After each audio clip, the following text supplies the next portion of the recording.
Hello dear students, কেমন আছো সবাই? তো আজকে আমরা পড়ব হচ্ছে লেসন 5 এবং ভুটান সম্পর্কিত, তাই না? The land of happiness. এর আগেও আমরা হচ্ছে নেপাল বা শ্রীলঙ্কা, তারপরে ইন্ডিয়া ইত্যাদি পড়ে আসছি, তাই না? মালদ্বীপ। তো আজকে আমরা পড়ব হচ্ছে ভুটান। তো চলো আমরা টেক্সট পড়া শুরু করি। প্রথমে আছে Bhutan is called the jewel of eastern Himalayas, তাই না? অর্থাৎ ভুটানকে বলা হয় মূলত পূর্ব হিমালয়ের রত্ন। This small landlocked country, landlocked মানে কি? সেটা হচ্ছে চারিদিক দিয়ে মনে করো যে হচ্ছে স্থলভাগ, অর্থাৎ মাটি দ্বারা বেষ্টিত, কোনো সমুদ্র সৈকত নেই। এটাকে ল্যান্ড দিয়ে লক করা হয়েছে আর কি। তো এই small landlock country is located, located মানে তো আমরা জানি যে অবস্থিত, তাই না? আচ্ছা। তো অবস্থিত আছে along the southern slopes, slopes মানে হচ্ছে ঢালু জায়গা, তাই না? ঢালু ভূমি এরকম আর কি। তো এটা সাউদার্ন স্লাভস, অর্থাৎ দক্ষিণ ঢালু আহ, বরাবর। কিসের সেটা? অব দ্য হিমালয়ান রেঞ্জ, অর্থাৎ হিমালয় এলাকার দক্ষিণ ঢালু এলাকা বরাবর অবস্থিত আমাদের এই ভুটান। তারপরে বলছে বাউন্ডেড, অর্থাৎ বেষ্টিত আছে বা আবৃত আছে কি দিয়ে? সেটা হচ্ছে তিব্বত ইন দ্য নর্থ, অর্থাৎ উত্তর দিকে আছে তোমার Tibet, and India from the other sides, এবং অন্যান্য সাইডে আছে India. The official name of Bhutan is Drukyul, অর্থাৎ ভুটানের অফিসিয়াল নাম হচ্ছে ড্রাকুল, হুইচ মিনস, যার মানে হচ্ছে land of the thunder dragon, অর্থাৎ বজ্র ড্রাগনের দেশ। It earned this name because of the fierce storms, হচ্ছে এটা এই নামটা অর্জন করেছে কারণ হচ্ছে বিকজ অফ ফায়ার স্টর্মস মানে হিংস্র বা কঠিন যে ঝড় আসে, that often roll in from the Himalayas, যেটা হিমালয়ের দিক থেকে ধেয়ে আসে। এই জন্যই মূলত এই নামটা এখানে নামকরণ করা হয়েছে। The country has an area of 38,394 and a population of 7,16,896, তাই না? তো তার এরিয়া হচ্ছে এত, এবং তার জনসংখ্যা হচ্ছে এত। Since it is cut off from the rest of the world, যেহেতু এটা বিশ্বের অন্যান্য জায়গা থেকে একেবারেই বিচ্ছিন্ন, by the great Himalayas, Himalaya দ্বারা, ইউনিক কালচার, এখানে এক অনন্য সংস্কৃতি অ্যান্ড ট্র্যাডিশন এবং ঐতিহ্য, based on gentle Buddhist believes have evolved over time, অর্থাৎ এখানে এক মানে অনন্য সংস্কৃতি এবং একটা তোমার ট্রেডিশন গড়ে উঠেছে। বৌদ্ধ ধর্মের যে বিশ্বাস, আহ, সেটাও মূলত আসলে আহ, ইয়ে হয়েছে আর কি, তোমার স্বাভাবিকভাবে যে বিকশিত হয়েছে সময়ে সময়ে, হ্যাঁ, দীর্ঘদিন ধরে, সেটা। ভুটানিজ মেন ওয়ার ঘো, ভুটানের পুরুষেরা ঘো নামের এক ধরনের পোশাক পরে। আর নি লেন্থ রোব, তাই না? নি মানে তো আমরা জানি হাঁটু, আর এখানে রোব মানে আমরা জানি যে গাউন বিশেষ, অর্থাৎ মানে হাঁটুর নিচ পর্যন্ত চলে আসে এই ধরনের ঢিলা ঢালা কোনো গাউন বা জামা টাইপের আর কি। তারপরে বলছে অ্যান্ড ওম্যান ওয়ার খিরা, এবং মহিলারা পরিধান করে মূলত খিরা। এটাও এক ধরনের শীট, একটা চাদর, লাইক এ ক্লথ পিস, ঠিক আছে? এটা হচ্ছে এক ধরনের চাদর, লাইক এ ক্লথ পিস, অর্থাৎ একটা কাপড়ের, সেটা। Bhutanese houses are built from mud, ভুটানের বাড়িঘরগুলো মূলত আসলে কাদা দিয়ে, মাটি দিয়ে তৈরি হয়, অ্যান্ড স্টোন এবং পাথর দিয়ে, উইথ উডেন সিঙ্গেল, এবং বলছে single roof, wooden single roof, অর্থাৎ কাঠের তক্তা দিয়ে ছাদ দেওয়া, সেটা। The Bhutanese never use iron nails in their buildings, ভুটানিরা কখনোই তাদের ওই যে লোহার যে পেরেক, তাই না, সেটা তারা ব্যবহার করে না তাদের বিল্ডিং এ, তাদের বাড়ি ঘর ধরে। Usually the Bhutanese build each other's house by exchanging labour within the community, সাধারণত ভুটানিরা তাদের যে সম্প্রদায় আছে সেই সম্প্রদায়ের ভিতরেই আহ, শ্রম বিনিময় করেই মূলত তাদের ঘর বাড়িগুলো তৈরি করে। অর্থাৎ আজকে হয়তো এরা ওদের বাসায় কাজ করলো, অন্যদিন হয়তো ওরা এদের বাসায় কাজ করলো, ঠিক আছে, এরকম। ডিফারেন্ট ফেস্টিভ্যালস আর সেলিব্রেটেড, বিভিন্ন ধরনের যে উৎসব সেগুলো এখানে উদযাপন করা হয় all year round in Bhutan, ভুটানে সারা বছর ব্যাপী। The festivals reflect colourful marks, এই ফেস্টিভ্যালের ভিতর থেকে আমরা দেখতে পাই যে মূলত কালারফুল মাস্ক এখানে।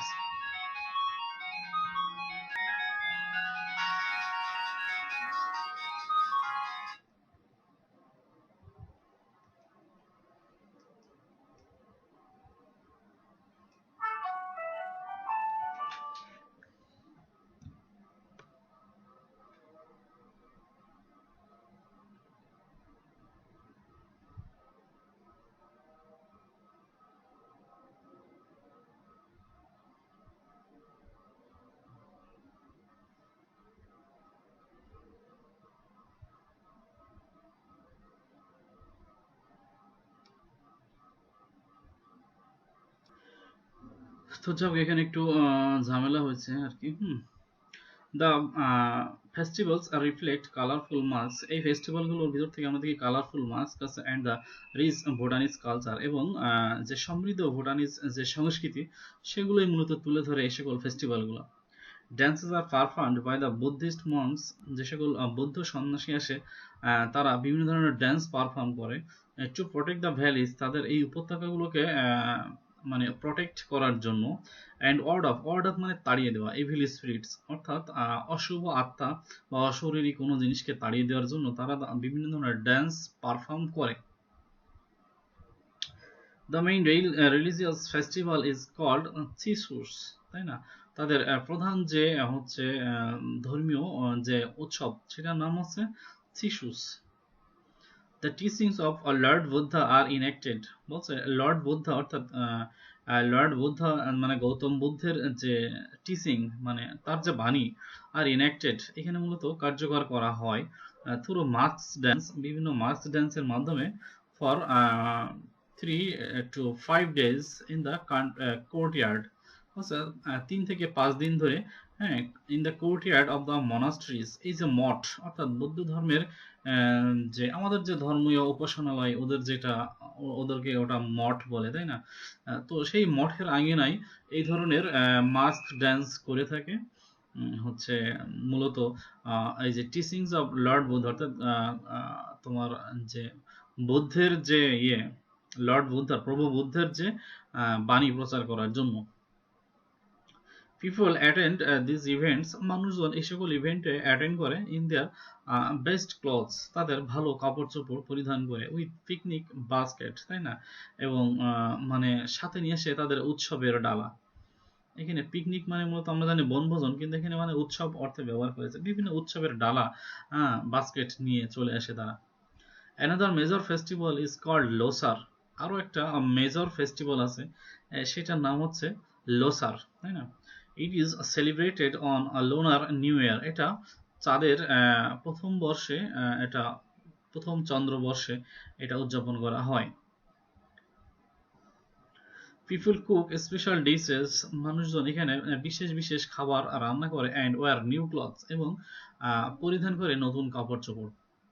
It is a time for family get together, এটা ফ্যামিলি গেট টুগেদারের জন্য একটা ভালো সময়। মেন প্লে আর্চারি, পুরুষেরা এখানে ধনুর্বিদ্যা খেলে। অর ডার্টস মানে বর্ষা, এখানে কিন্তু বানানগুলো একটু ভুল আছে, এখানে বর্ষা মানে বর্ষাকাল না, এটা হচ্ছে ওই যে তীর ধনুকের যে বর্ষা সেটা। এইগুলো নিয়ে পুরুষেরা খেলা করে। ওয়াইল উইমেন সিং অ্যান্ড ড্যান্স, যেখানে মহিলারা গায় এবং ড্যান্স মানে নাচ করে।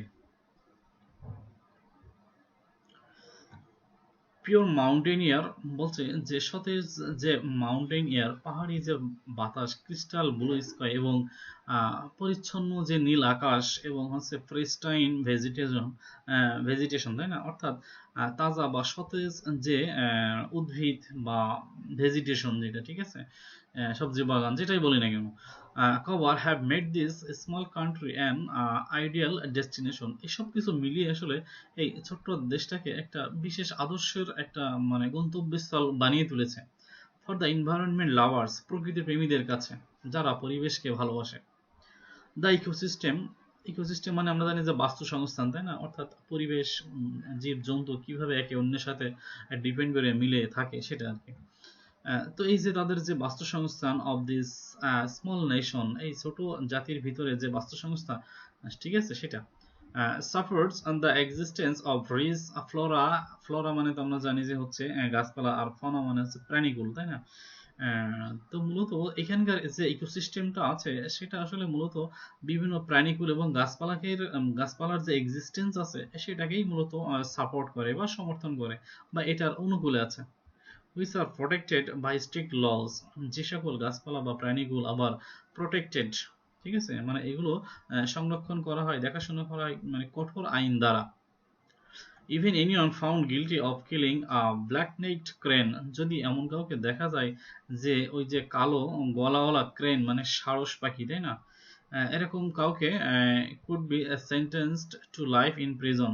এরকম কোনো আহ, কালো গলাওয়ালা যদি সারসকে কেউ ক্লিং মানে মেরে ফেলে, এরকম যদি কাউকে পাওয়া যায় তাহলেও তাকে কিন্তু sentence to life in prison, সারা জনম তাকে জেলখানায় থাকতে হবে। এই আইনও এই ভুটানে আছে। The government of Bhutan has taken a number of steps to protect its biodiversity.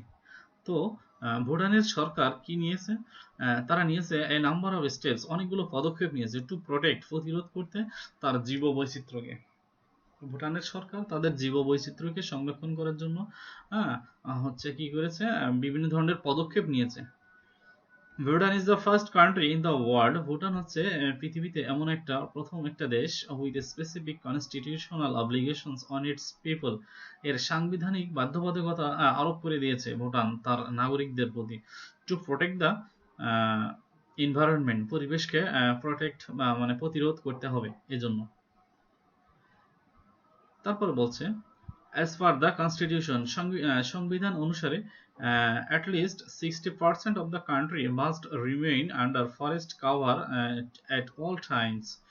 বলছে প্রায় 60% হচ্ছে দেশের জায়গা অবশ্যই বনের ভিতরে থাকতে হবে, অর্থাৎ বনভূমি থাকতে হবে।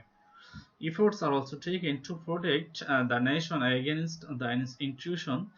বলছে বিভিন্ন ধরনের পদক্ষেপও নেওয়া হয়েছে প্রতিরোধ করার জন্য বিভিন্ন ধরনের অবাঞ্ছিত প্রবেশ, অর্থাৎ বহির্শক্তির প্রবেশ, হ্যাঁ, সেটা হচ্ছে of foreign cultures and values, মানে বিদেশি সংস্কৃতি যাতে সহজে তাদের দেশে ঢুকে না পড়তে পারে, এজন্য বিভিন্ন ধরনের পদক্ষেপ তারা নিয়েছে।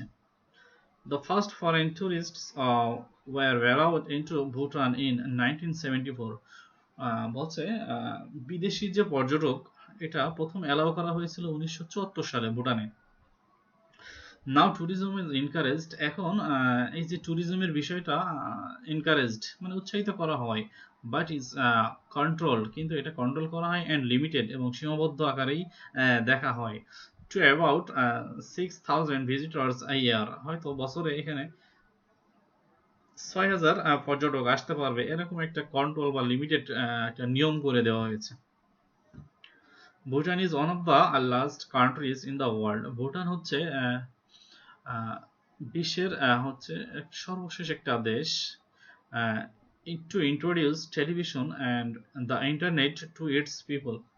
তো ভুটান হচ্ছে মানে পৃথিবীতে যারা সর্বশেষের দিকে এসে টেলিভিশন এবং ইন্টারনেট তাদের নাগরিকদেরকে দিয়েছে, ভুটান হচ্ছে তাদের মধ্যে একজন।